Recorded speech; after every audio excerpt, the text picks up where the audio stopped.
বন্ধুরা, রাহুলকে ঋদ্ধিমান বাবু এবং কুণাল মিলে জেল থেকে ছাড়িয়ে আনে এবং ছাড়িয়ে আনার পর রাহুলকে তার সমস্ত সম্পত্তির অর্ধেক ভাগ দেয় এবং তাকে প্রজেক্ট বুঝিয়ে দেয়। হ্যাঁ বন্ধুরা, রাহুল সেটা পেয়ে খুবই খুশি হয় এবং সে কষ্টে কাঁদতে থাকে। সে বুঝতে পারে যে সে এতদিন কি ভুল করেছে তার নিজের ভাইদের সঙ্গে।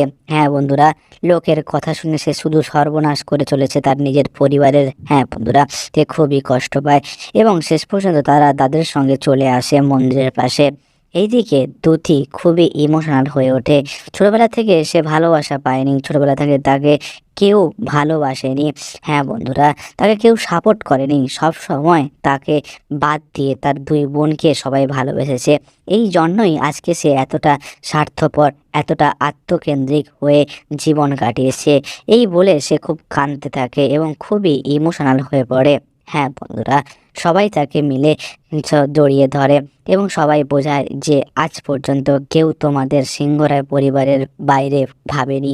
তোমরা নিজেদেরাই নিজেদের আত্মকেন্দ্রিক করে তুলেছ, নিজেরাই স্বার্থপর ভেবে নিয়েছো। তোমরা সব সময় আমাদের সাথে ছিলে এবং থাকবে। তোমরা হলে সিংহরায় পরিবারের একটা ছোট্ট অংশ। এইদিকে ঠাকুরের বিসর্জনের জন্য সবাই মিলে তাড়াহুড়ো করে, কারণ তিথি চলে গেলে আর বিসর্জন সম্ভব নয়। তাই সবাই মিলে বলে যে তাড়াতাড়ি ঠাকুরের বিসর্জন দিতে হবে।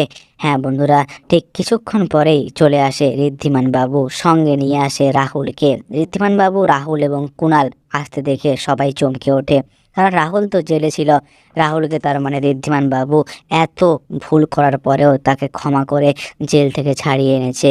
হ্যাঁ বন্ধুরা, এটাই হচ্ছে ঋদ্ধিমান বাবু। এবং রাহুল আসার সঙ্গে সঙ্গে হাত জড়ো করে সবার কাছে ক্ষমা চায়। বিশেষ করে দাদু থেকে শুরু করে তার নিজের মা এবং বাড়ির প্রত্যেকের কাছে সে ক্ষমা চায়, কারণ সে আজ পর্যন্ত যা কিছু করেছে সবই লোভে করেছে, সবই স্বার্থের জন্য করেছে। হ্যাঁ বন্ধুরা, সে প্রতিজ্ঞা করে আজ থেকে সে সিংহরায় পরিবারের ঢাল হয়ে দাঁড়াবে। সে নিজে জীবন দিয়ে দেবে, কিন্তু সিংহরায় পরিবারের কারোর কোনো ক্ষতি হতে দেবে না। হ্যাঁ বন্ধুরা, সে তার ভুলটা সম্পূর্ণ বুঝে যায়। এরপরে তিন ভাই মিলে সিংহরায় পরিবারের উত্তরাধিকারী হিসেবে মায়ের সন্ধ্যা আরতি করে এবং মায়ের ঘট নিয়ে বিসর্জনের জন্য প্রস্তুত হয়। হ্যাঁ বন্ধুরা, সবাই মিলে একসঙ্গে মায়ের বিসর্জনের জন্য প্রস্তুত হয়। সিংহরায় পরিবার আবার আগের মতো ফিরে আসে। ঋদ্ধিমান বাবু ঠাকুরের কাছে গিয়ে বলে, দেখো মা, খড়ি যেমন সবাইকে একসঙ্গে এক সুতোয় বেঁধে রাখতে চেয়েছিল, ঠিক আমি আজকে পেরেছি। সবাই আজ ফিরে এসেছে। আজকে আমি রুক্মিণীকেও ফিরে পেয়েছি, রাহুলকেও আমি খারাপ পথ থেকে আনতে পেরেছি। সবই তোমার কাছ থেকে শিখেছি এবং সবই তোমার কৃপা। হ্যাঁ বন্ধুরা, এই ছিল আজকে গাঁটছড়া ধারাবাহিকের অন্তিম পর্ব। হ্যাঁ বন্ধুরা, যদি আজকের ভিডিওটি ভালো লেগে থাকে অবশ্যই লাইক করবেন এবং বন্ধুদের মধ্যে শেয়ার করে দেবেন।